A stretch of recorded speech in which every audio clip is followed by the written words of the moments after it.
আলোচনার বিষয়বস্তু হচ্ছে যে ওই ওদের ইন্ডি জোট পিন্ডি জোট এইটা, আর কংগ্রেসেরও এই গল্পটা ছিল যে ওই এসআইআর করে ওই অবৈধ ভুয়ো ভোটার দিয়ে ভোট জিতে সারা দেশের ক্ষমতা কায়েম করে রাখা। এই জন্য রাহুল গান্ধী যে বক্তব্য পেশ করছেন তার বক্তব্যের কোনো বৈধতা নেই।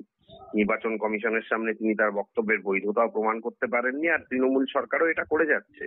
কারণ যে মামলা হয়েছিল, ববিরা যে মামলা করেছিলেন, অভিজিৎ সরকার, তিনি যে মামলা করেছিলেন ইয়ের বিরুদ্ধে, অভিষেক বন্দ্যোপাধ্যায়ের বিরুদ্ধে ডায়মন্ড হারবারে, অত লোকই নেই।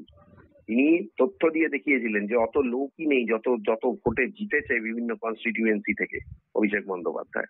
সুতরাং এটা পরিষ্কার যে ভুয়ো ভোটারটা নিয়ে যাতে একটা সরগরম তৈরি করা যায় এবং ইন্ডিপিন্ডি জোট করে যাতে এই কেন্দ্রীয় সরকারের বিরুদ্ধে একটা কিছু করে দেখানো যায় এবং তাদের সাপোর্টটা পাওয়া যায়। এসআইআর পশ্চিমবঙ্গে করতে না দেওয়া বা ভারতবর্ষের অন্যান্য জায়গায় এসআইআর মাথা চাপা দিলে, মানে মাথা চাড়া দিয়ে উঠলে সেগুলোকে কিভাবে দমন করা যায়, এই সমস্ত দুর্বুদ্ধির আলোচনা চলবে বলেই এই ধরনের মিটিং। এটা তো বুঝতেই হবে।